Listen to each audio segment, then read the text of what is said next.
You're watching A18 Telangana News, English channel 24/7.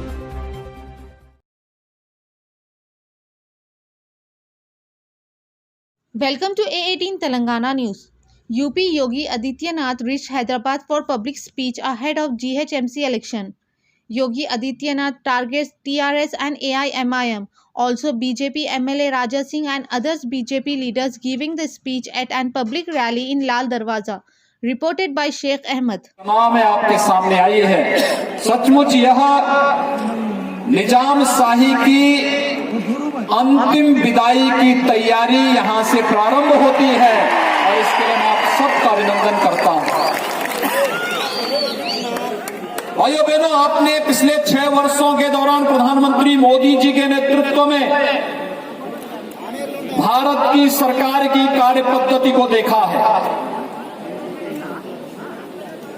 पिछले 9 महीनों से पूरा देश कोरोना से जूझ रहा है और पूरी दुनिया के अंदर प्रधानमंत्री मोदी जी के नेतृत्व में कोरोना मैनेजमेंट के लिए जितना बेहतरीन कार्य हुआ, दुनिया ने उसको सराहा है। WHO ने उसकी सराहना की है। चाहे वह उस दौरान गरीबों को फ्री में राशन देने का कार्य रहा हो, आत्मनिर्भर भारत के अंतर्गत नौजवानों के लिए रोजगार का कार्य रहा हो, जनधन अकाउंटधारी महिलाओं के खातों में पैसा देने का कार्य हो, या प्रधानमंत्री किसान सम्मान निधि का पैसा डीबीटी के माध्यम से देश के 12 करोड़ किसानों के अकाउंट में देने का हो, ईमानदारी के साथ सबका साथ, सबका विकास और सबके विश्वास पर केंद्र की मोदी सरकार खरी उतरी है। भाइयों बहनों, अगर 12 करोड़ किसानों के खाते में डीबीटी के माध्यम से पैसा जा सकता है, तो अभी हैदराबाद में बाढ़ आई थी, बाढ़ का ये पैसा केसीआर की सरकार डीबीटी के माध्यम से यहां के किसानों के खातों में, यहां के नागरिकों के पीड़ितों के खातों में देने में क्यों विफल हुई? कहीं ना कहीं यहां की सरकार की, और इसीलिए उसने वहां पे व्यापक भ्रष्टाचार को फैलाने का कार्य किया। मैं उत्तर प्रदेश से हूं। पिछले 3.5 वर्षों से प्रदेश में मुझे मुख्यमंत्री भारतीय जनता पार्टी ने बनाया, प्रधानमंत्री मोदी जी ने बनाया। भाइयों बहनों, 3.5 वर्ष में हम लोगों ने प्रदेश के अंदर 35 लाख गरीबों को प्रधानमंत्री आवास उपलब्ध करवाए हैं। मैं पूछना चाहता हूं केसीआर से, वे 6 वर्षों से यहां मुख्यमंत्री हैं, उन्होंने कितने गरीबों को यहां पर प्रधानमंत्री आवास योजना का लाभ दिया है? और आखिर यहां के गरीबों को प्रधानमंत्री आवास योजना का लाभ क्यों नहीं मिल पा रहा है? उत्तर प्रदेश के अंदर 10 करोड़ लोगों को आयुष्मान भारत के अंदर आयुष्मान भारत की सुविधा का लाभ 5 लाख रुपए सालाना स्वास्थ्य बीमा का कवर मिलता है। आखिर तेलंगाना में इस सुविधा का लाभ यहां की सरकार क्यों नहीं दिला रही है, जबकि मोदी जी ने तो पूरे देश के अंदर योजना को लागू किया है? इसका मतलब यहां की सरकार का गरीबों को चिंता नहीं,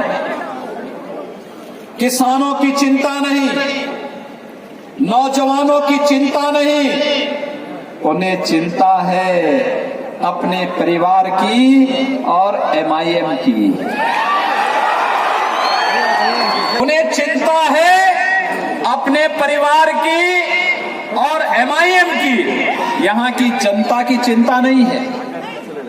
और भाइयों बहनों, एमआईएम की कार्य पद्धति किसी से छुपी भी नहीं।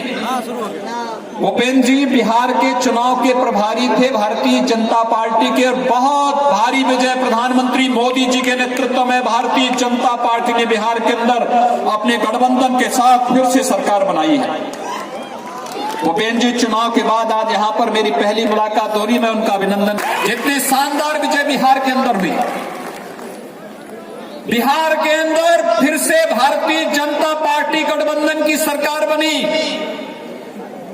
MIM का एक विधायक बना और जब शपथ लेने के लिए गया तो उसने कहा मैं हिंदुस्तान के नाम पे शपथ नहीं लूंगा। भाइयों बहनों, हिंदुस्तान में रहोगे, हिंदुस्तान का खाओगे, लेकिन हिंदुस्तान का गाओगे नहीं। ये कब तक चलेगा? कब तक हम चलने देंगे इस कार्य को? भाइयों बहनों, हमें सोचना होगा।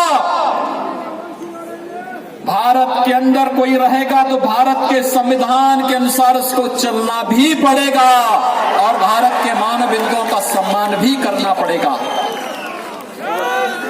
1946 से लेके 1948 के बीच में आपके पूर्वजों का जो भारत गणराज्य के अंदर हैदराबाद की निजामशाही के खिलाफ आंदोलन था, ये आंदोलन इसी बात को लेकर के था कि हम एक संविधान के अंदर प्रधानमंत्री मोदी जी की उन संकल्पनाओं को पूरा करने के लिए आपके पूर्वजों का संकल्प 1948 में ही देखने को मिला था, जब उन्होंने एक भारत श्रेष्ठ भारत का नारा दिया था। सरदार वल्लभ भाई पटेल जी के नेतृत्व में उस समय निजाम कुछ आनाकानी कर रहा था और आनाकानी का जवाब सरदार पटेल ने एक महाअभियान चला करके भारत गणराज्य का हिस्सा बना करके कितना अत्याचार निजाम ने किया था यहाँ की महिलाओं पर, यहाँ के नागरिकों पर। इतने वर्ष बीत गए, 7 दशक बीत गए। पिछले 6 वर्षों से तेलंगाना में टीआरएस की सरकार है, इन्होंने भी वायदा किया था कि यहां पर बलिदान होने वाले उन सभी नागरिकों का एक भव्य स्मारक बनाने का कार्य करेंगे, लेकिन MIM के दबाव में जो निजाम की भाषा बोलने का कार्य कर रहे हैं वे वो स्मारक नहीं बनने देना चाहते हैं। भारतीय जनता पार्टी आपके पास आई है कहने के लिए कि हैदराबाद की निजामशाही को समाप्त करने के लिए उनके रजाकारों के अत्याचार के खिलाफ जो आंदोलन यहाँ पर हुआ था, उस आंदोलन में शहीद होने वाले भारत माता के उन सभी सपूतों का स्मारक यहाँ पर पूरे गर्व गौरव के साथ बनना चाहिए। ये कार्य यहाँ पर किया ही जाना चाहिए और इस संकल्प के साथ हम सबको आगे बढ़ने की तैयारी करनी चाहिए। लेकिन आज यहाँ पर MIM के दबाव में टीआरएस की सरकार कार्य नहीं करने देना चाहती, वे नहीं होने देना चाहती है। वे हर प्रकार से आपकी भावनाओं को दबाने का कार्य करना चाहते हैं। कार्य कैसे होता है आपने भी देखा होगा। प्रधानमंत्री मोदी जी ने 2014 में शपथ लेते ही एक मंत्र दिया था देश को। उन्होंने कहा था मैं जाति, मत, मजहब, क्षेत्र, भाषा के आधार पर किसी के लिए कोई घोषणा नहीं करूंगा। उन्होंने कहा था मेरा एक मंत्र होगा, वह होगा सबका साथ, सबका विकास। और सबका साथ और सबका विकास हुआ तो मोदी जी को फिर से सबका विश्वास भी मिला। 2019 में फिर से भारी बहुमत से प्रधानमंत्री बने।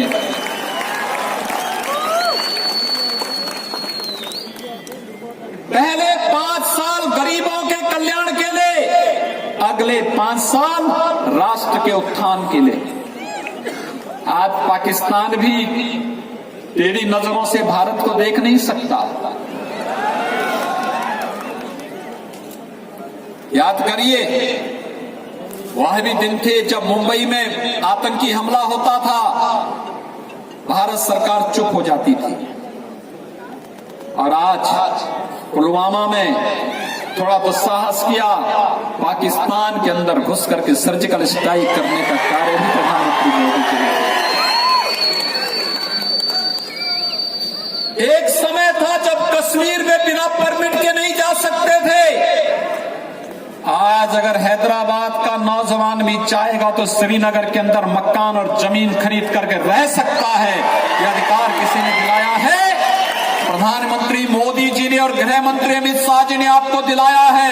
अभिनंदन करना चाहिए इन दोनों महापुरुषों का, जिन्होंने एक भारत श्रेष्ठ भारत की परिकल्पना को साकार किया है।